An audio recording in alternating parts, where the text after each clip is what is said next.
Hello, Shalom. Welcome in. Welcome to day 40 of the Daily Bread. We'll be reading Exodus 1, 1 Samuel chapter 1, Psalms 48, Proverbs 9, and Mark 9. We'll be reading out of the scriptures, 2009 version, Exodus chapter 1 on page 57. And these are the names of the children of Israel who came to Mizraim with Jacob, each one with his own household: Reuben, Shimon, Levi, Judah, Issachar, Zebulun, Benjamin, Dan, Naphtali, Gad, Asher, and all those who were descendants of Jacob were 70 beings, as Joseph was already in Mizraim. And Joseph died, and all his brothers, and all that generation. And the children of Israel were fruitful, and increased very much, multiplied, and became very strong, and the land was filled with them. Then a new sovereign arose over Mizraim, who did not know Joseph, and said to his people, "See, the people of the children of Israel are more and stronger than we. Come, let us act wisely towards them, lest they increase, and it shall be when fighting befalls us that they shall join our enemies and fight against us, and shall go out of the land." So they set slave masters over them to afflict them with their burdens, and they built for Pharaoh, supplied for cities, Pithom and Ramsey. But the more they afflicted them, the more they increased and grew. And they were in dread of the children of Israel. And the Mizraimites made the children of Israel serve with harshness. And they made their lives bitter with hard bondage in mortar and in brick, and in all kinds of work in the field. All their work which they made them do was with harshness. Then the sovereign of Mizraim spoke to the Hebrew midwives, of whom the name of one was Shaphat, and the name of the other Puah. And he said, "When you deliver the Hebrew women, and see them on the birth stools, if it is a son, then you shall put him to death. But if it is a daughter, then she shall live." But the midwives feared Elohim, and did not do as the sovereign of Mizraim commanded them, and kept the male children alive. So the sovereign of Mizraim called the midwives and said to them, "Why have you done this and kept the male children alive?" And the midwives said to Pharaoh, "Because the Hebrew women are not like the Mizraim women, for they are lively, and give birth before the midwives come to them." So Elohim was good to the midwives, and the people increased and became very numerous. And it came to be, because the midwives feared Elohim, that he provided households for them. And Pharaoh commanded all his people, saying, "Throw every son who is born into the river, and keep alive every daughter."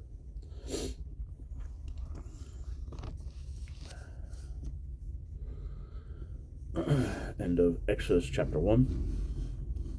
On the 1 Samuel chapter 1 on page 280. And there was a certain man of Rathmaim Sophom, of the mountains of Ephraim, and his name was Elkon, son of Uram, son of Elah, son of Toho, son of Sur, an Ephraite. And he had two wives. The name of one wife was Hannah, and the name of the other was Peninnah. And Peninnah had children, but Hannah had no children. Now this man went up from his city, year by year, to worship and to slaughter to Yahweh of hosts in Shiloh. And the two sons of Eli, Hophni and Phinehas, the priests of Yahweh, were there. And when they came to Elohim to make a slaughtering, he gave portions to Peninnah his wife, and to all her sons and daughters. But although he loved Hannah, he gave only one portion to Hannah, because Yahweh had shut up her womb. Moreover, her revival also provoked her greatly, to make her irritable, because Yahweh had shut up her womb. And so he did, year by year. Whenever she went up to the house of Yahweh, she was provoked, so that she wept and did not eat. And her husband Elohim said to her, Anna, why do you weep? Why do you not eat? Why is your heart sad? Am I not better to you than 10 sons? And Hannah rose up after eating and drinking in Shiloh, while Eli the priest was sitting at the seat by the doorpost of the Hekel of Yahweh. And she was bitter in life, and prayed to Yahweh, and wept greatly. And she made a vow, and said, O Yahweh of hosts, if you would indeed look on the affliction of your female servant, and remember me, and not forget your female servant, but shall give your female servant seed of men, then I shall give him to Yahweh all the days of his life, and let no razor come upon his head. And it came to be, as she kept on praying before Yahweh, that Eli was watching her mouth. And Hannah spoke in her heart.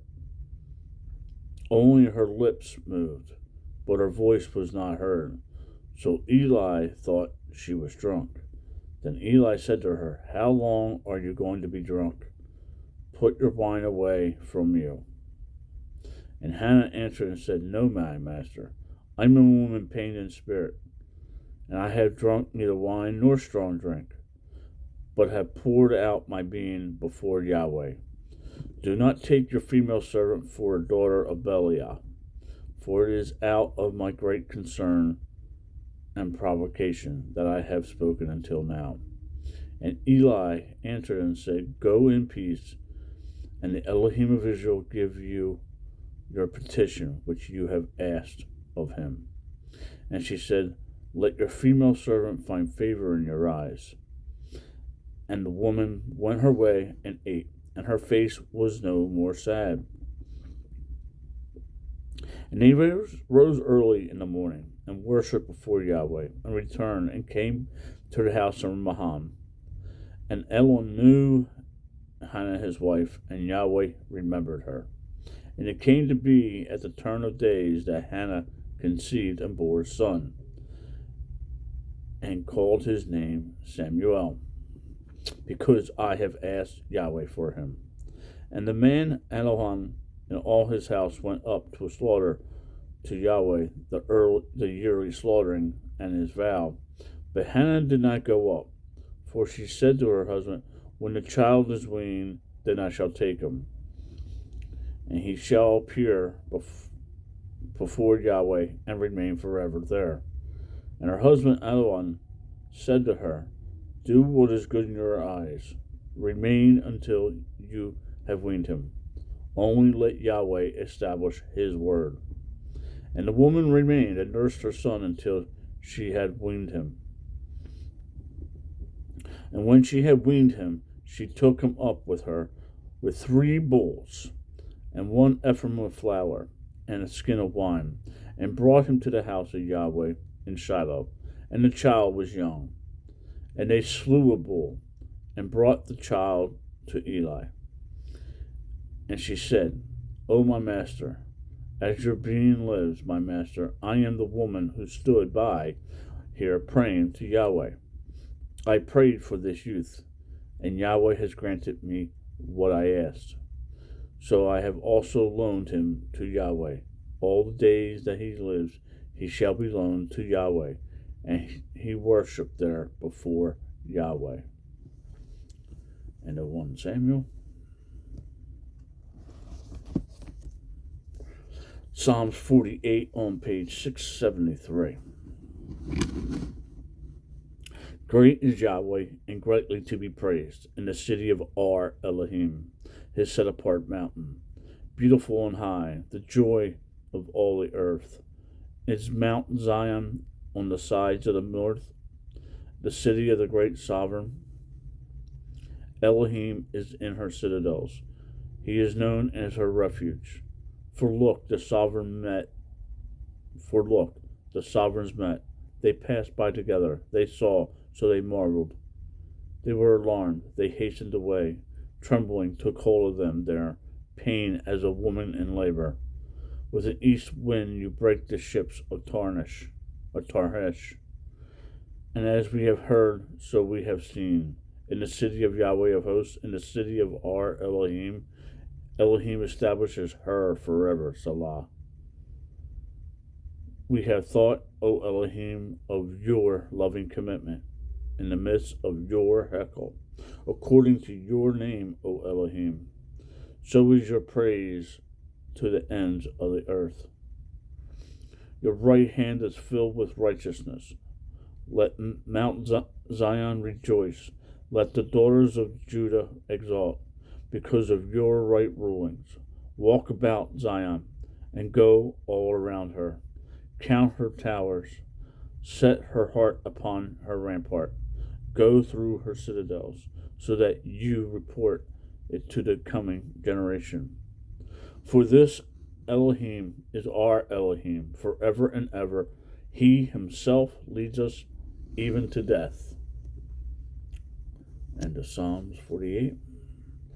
Proverbs 9 on page 737.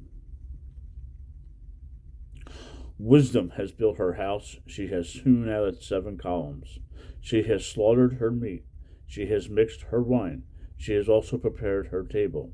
She has sent out her young woman. Some book says maiden. She cries out from the highest places of the city. Who is simple? Let him turn and hear. As for him who lacks heart, she says to him, Come, eat of my bread and drink of the wine I have mixed. Leave the simple ones and live, and walk in the way of understanding. He who reproves a scoffer gets shame for himself, and he who rebukes a wrong one gets himself a blemish. Do not reprove a scoffer, lest he hate you. Reprove a wise one, and he loves you. Give instruction to a wise one, and he is wiser still. Teach a righteous one, and he increases in learning. The fear of Yahweh is the beginning of wisdom, and the knowledge of the set-apart one is understanding. For by me your days become many, and years of life are added to you. If you have become wise, you have become wise for yourself. If you have scoffed, you alone bear it. A foolish woman is loud, simple, and without knowledge, for she has seated herself at the door of her house, on the seat of the highest places of the city, to call to those who pass by, who go straight on their way. Who is simple? Let him turn and hear. And as for him who lacks heart, she says to him, Stolen waters are sweet, and bread eaten in secret is pleasant. But he does not know that the dead are there, her guests on the depths of Sheol. On to Mark 9, on page 967. And he, Yeshua, said to them, Truly I say to you that there are some standing here who shall not taste of death at all until they see the reign of Elohim having come in power. And after 6 days Yeshua took Peter, Jacob, and John, and led them up on a high mountain alone by themselves, and he was transformed before them, and his garments became glistening, exceedingly white, like snow, such as no longer on earth was able to whiten. And there appeared to them Elijah and Moshe, and they were walking with Yeshua. And Peter responding said to Yeshua, Rabbi, is it good for us to be here? And let us make 3 booths, one for you, one for Moshe, and one for Elijah? Because he did not know what to say, for they were exceedingly afraid. And there came a cloud overshadowing them, and a voice came out of the cloud, saying, This is my Son, the beloved, hear him. And suddenly, looking around, they no longer saw anyone with them, but only Yeshua. And they were coming down from the mountain. And as they were coming down from the mountain, he ordered them not to relate to anyone what they saw, till the Son of Adam had risen from the dead. And they kept this matter to themselves, debating what the rising from the dead meant. And they asked him, saying, Why do the scribes say that Elijah has to come first? And he said to them, Elijah indeed, having come first, restores all matters. And how it has been written concerning the Son of Adam, that he is to suffer much and be despised. But I say to you that even Elijah has come, and they did to him whatever they wished, as it had been written for him of him. And coming to the taught ones, he saw a large crowd around them, and scribes disputing with them. And immediately when all the crowd saw him, Yeshua, they were greatly astonished, and running near and greeted him. And he asked the scribes, What are you disputing with them? And one of the crowd answering said, Teacher, I brought you my son, who has a dumb spirit. And whatever he seizes him, he throws him down, and foams at the mouth, and gnashes his teeth, and he wastes away. And he spoke to your taught ones, that they should cast him out, but they were not able. And he answered him and said, O unbelieving generation, how long shall I be with you? How long shall I put up with you? Bring him to me. So they brought him to him, Yeshua. And when he saw him, immediately the spirit threw him into convulsions. And falling on the ground, he rolled about, foaming at the mouth. And he asked his father, How long has this been like this? And he said, From childhood. And often he has thrown him both into the fire and into the water to destroy him. But if it is not possible for you, have compassion on us and help us. And Yeshua said to him, If you are able to believe, all is possible to him who believes. And immediately the father of the child cried out and said with tears, I believe, Master, help my unbelief. And when Yeshua saw that a crowd came running down, he rebuked the unclean spirit, saying to him, You deaf and dumb spirit, I order you, come out of him, and never again enter into him. And crying out and convulsing him much, it came out of him, and he came as a dead one, so that many said that he was dead. But Yeshua, taking him by the hand, lifted him up, and he arose.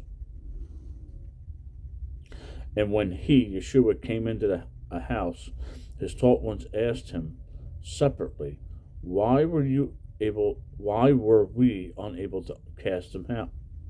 And he said to them, It is impossible for this kind to come out except through prayer and fasting. And going from there, they passed through Galilee. And he did not wish anyone to know, for he was teaching his taught ones, and said to them, The Son of Adam is going to be delivered into the hands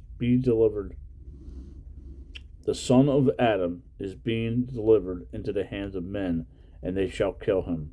And having been killed, he shall rise the third day.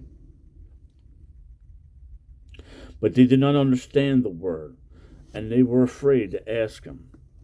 And they came to Simon Peter. They came to Capernaum,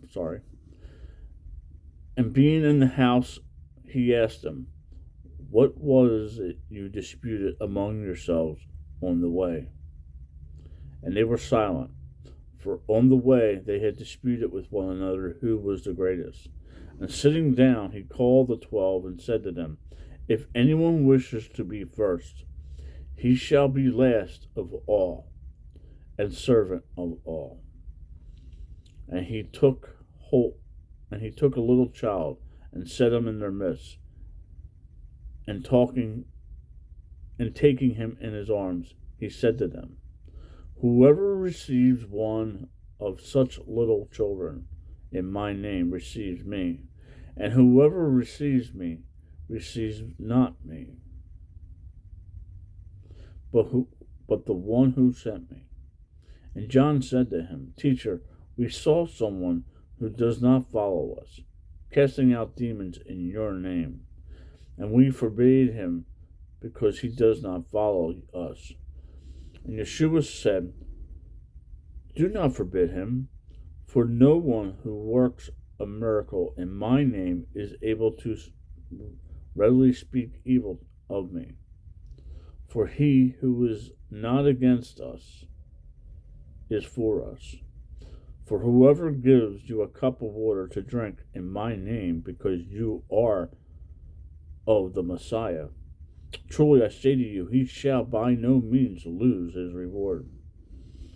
And whoever causes one of these little ones who believe in me to stumble, it is better for him if a millstone were hung around his neck and he were thrown into the sea. And if your hand makes you stumble, cut it off. It is better you enter into life crippled than having two hands to go to Gehenna, into the unquenchable fire, where their worm does not die and the fire is not quenched. And if your foot makes you stumble, cut it off. It is better for you to enter into the life a cripple than having 2 feet to be thrown into Gehenna, into unquenchable fire, where the worm does not die and the fire is not quenched. And if your eye makes you stumble, pluck it out. It is better for you to enter into the reign of Elohim with one eye than having 2 eyes to be thrown into the fire of Gehenna, where their worm does not die and the fire is not quenched. For everyone shall be seasoned with fire, and every offering shall be seasoned with salt.